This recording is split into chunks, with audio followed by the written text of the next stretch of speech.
আসসালামু আলাইকুম এভরিওয়ান। আপনারা সবাই জানেন যে বাংলাদেশের বেশ কয়েকটি জেলা, বিশেষত কুমিল্লা, ফেনী এবং নোয়াখালী বন্যা পরিস্থিতি অত্যন্ত ভয়াবহ এবং ক্রমশ অবনতির দিকে যাচ্ছে। এবং আমরা মূলধারার বিভিন্ন গণমাধ্যমে আমরা দেখতে পাচ্ছি মানে পানির অবস্থান বা পানির যে মাত্রাটা অনেক সময় মানুষের চাল অতিক্রম করে যাচ্ছে। মানুষ কোনো রকমে তার জানমাল নিয়ে বিভিন্ন আশ্রয়স্থলে আশ্রয় নেওয়ার চেষ্টা করছে এবং যেটা অত্যন্ত মানে উদ্বেগজনক এবং মানুষের জানমালের একটা বিরাট একটা ক্ষতি হচ্ছে। তো এ ধরনের বন্যা সাধারণত মানে হুট করে গতকাল থেকে আমি যেটা দেখলাম সেটা হচ্ছে মানে এ ধরনের হুট করে বন্যা আমি আমার জীবনে মানে ১ম দেখলাম। মানে এর আগে আমি আমার যতটুকু বয়স এ ধরনের বন্যা আমি কখনো দেখি নাই। এটা না দেখার একটা কারণ হচ্ছে মানে আগে যখন বন্যা হতো তখন একটা পূর্বাভাস পাওয়া যেত যে বা বন্যা পরিস্থিতি হওয়ার একটা আশঙ্কা আছে। তখন একটা আ ব্যা এর বি এ এই ব এই বন্যা পরিস্থিতি মোকাবিলার জন্য আসলে একটা ব্যবস্থা কর্তৃপক্ষ বা সরকারের সুযোগ থাকতো। কিন্তু গতকাল হুট করেই ভারতের ত্রিপুরার আম আ আ গুমতি এ গুমতি নদীকে কেন্দ্র করে ভারতের ত্রিপুরায় গুমতি নদীকে এ গ গোমতী নদীকে কেন্দ্র করে যে মানে বাঁধ প্রকল্প য য এই বাঁধ প্রকল্প তারা তৈরি করেছে। সেখানে আমরা এটাও জানি যে ত্রিপুরায় প্রচুর বৃষ্টিপাত, ভারী বৃষ্টিপাত হয়েছে যার কারণে খানিকটা বাঁধের উপর দিয়েও পানি যাওয়ার সম্ভাবনা ছিল বিধায় তারা গেটটি খুলে দেওয়ার কারণে এই বন্যা পরিস্থিতির সৃষ্টি। তো তারা এই ক্ষেত্রে আসলে মানে আমাদেরকে মানে ১৭ থেকে ১৮ ঘন্টা আগে বা ১ থেকে ২ দিন আগে তারা আমাদেরকে জানাতে পারত। তারা তো আবহাওয়া পরিস্থিতি বা বাংলাদেশের আবহাওয়া অধিদপ্তরও বিষয়টি পর্যবেক্ষণ করতে পারত। কিন্তু তারা আমাদেরকে মানে পানি ছাড়ার যে বিষয়টা, সেই বিষয়টা আসলে আমাদের মানে আমাদেরকে আগে জানানো উচিত ছিল বা আগে জানাতে পারত। কিন্তু আসলে এখানে অনেকে আ এই বন্যাটিকে উম অনেকে প্রাকৃতিক না বলে রাজনৈতিক বলছেন এবং এটাকে অনেকে আবার পানি সন্ত্রাস বলে উল্লেখ করছেন। আমি এখানে অযৌক্তিকতার কিছু দেখি না।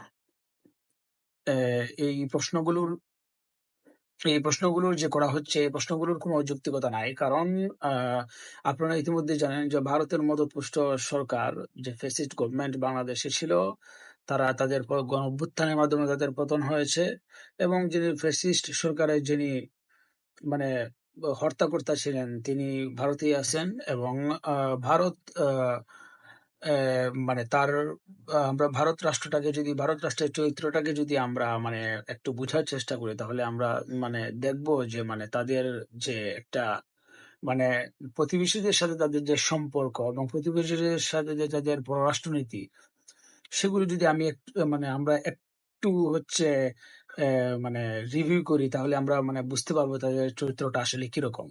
আপনি যদি নেপালের দিকে তাকান তাহলে দেখবেন যে নেপালের রাজতন্ত্রের পতনের পরে হচ্ছে সেখানে একটি সংবিধান রচনা করা হয়েছে এবং সেই সংবিধানে আসলে এই নেপালের হচ্ছে এই সমতল একটা ভূমি ছিল এবং সেই সমতল ভূমির অ্যা তাকে তারা বিভিন্ন পাহাড়ি পা পাহাড়ি অঞ্চলগুলোর সাথে যুক্ত করে দেয় এবং ভারত সেটাতে ডিক্টেট করে। দেখেন একটা স্বাধীন দেশের এবং সেটাও কিন্তু একটা হিন্দু প্রধান রাষ্ট্র। সেখানে তারা একটি সংবিধান রচনা করবে এবং ভারত সেখানে ইন্টারফেয়ার করেছে। যদিও নেপাল সার্বভৌমত্বের প্রতি রেসপেক্ট দেখিয়ে তারা তাদের সংবিধান রচনা করেছিল। আর মানে তাদের প্রত্যেকটা প্রতিবেশী রাষ্ট্র মানে এমনকি ভুটানের সাথেও, পাকিস্তানের সাথে তো আমরা জানি তাদের চিরপ্রতিদ্বন্দ্বিতার একটা দৃঢ়তা আছেই।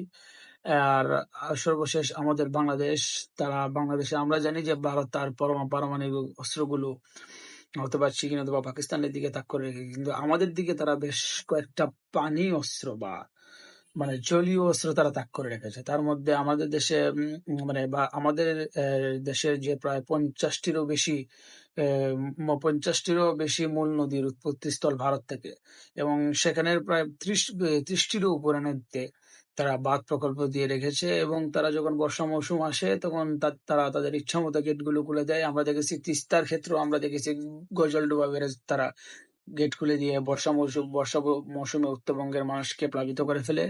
আমরা এও দেখেছি ফারাক্কার বাঁধ খুলে দেওয়া হয় যখন বর্ষা মৌসুম আসে তাদের তাদের যখন পানি যখন তাদের মানে মাত্রা সীমা অতিক্রম করে, তখন তারা চায় যে আর যখন শুকনো মৌসুম আসে, তখন আমাদের উত্তরবঙ্গের মানুষ বলুন, তিস্তা চুক্তি নিয়ে অনেক অনেক কথা হয়েছে, অনেক তর্ক হয়েছে, অনেক বিতর্ক হয়েছে। আমরা জানি যে এখানে ন্যায্যতার ভিত্তিতে পানি বন্টন তো হয়নি, এবং যে চুক্তিগুলো বা বাঁধ প্রকল্পগুলো বসানো হয়েছে, এগুলো কি আসলে আমাদের সঙ্গে আলোচনা করে বসানো হয়েছে, বা তারা যে এইভাবে নদীর উপর ইচ্ছামতো বাঁধ দিচ্ছে বা বাঁধ প্রকল্প নির্মাণ করছে, এগুলো নিয়ে কি মানে আমাদের সঙ্গে কোনো কথা হয়েছিল, সেটা আমি জানি না।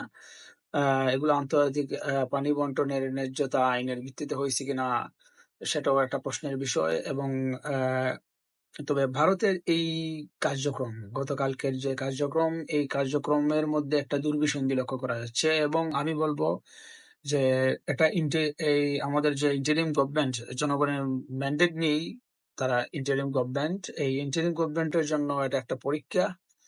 এবং আমরা আমি আমি এই ইন্টারিম গভর্নমেন্টের কাছ থেকে আশা করব যে তারা বাংলাদেশের প্রত্যেকটা নদী, বাংলাদেশের প্রত্যেকটা আমি জানি এই ইন্টারিম গভর্নমেন্টে সৈয়দ রিজওয়ানা হাসানের মতো মানুষ আছেন যারা বন্যা পরিবেশ এসব নিয়ে কাজ করেন। তো তারা আসলে তিনিও বিষয়টি নজরে নিবেন, এবং ইন্টারিম গভর্নমেন্ট বিষয়টি মানে অত্যন্ত গুরুত্বের সাথে দেখবে।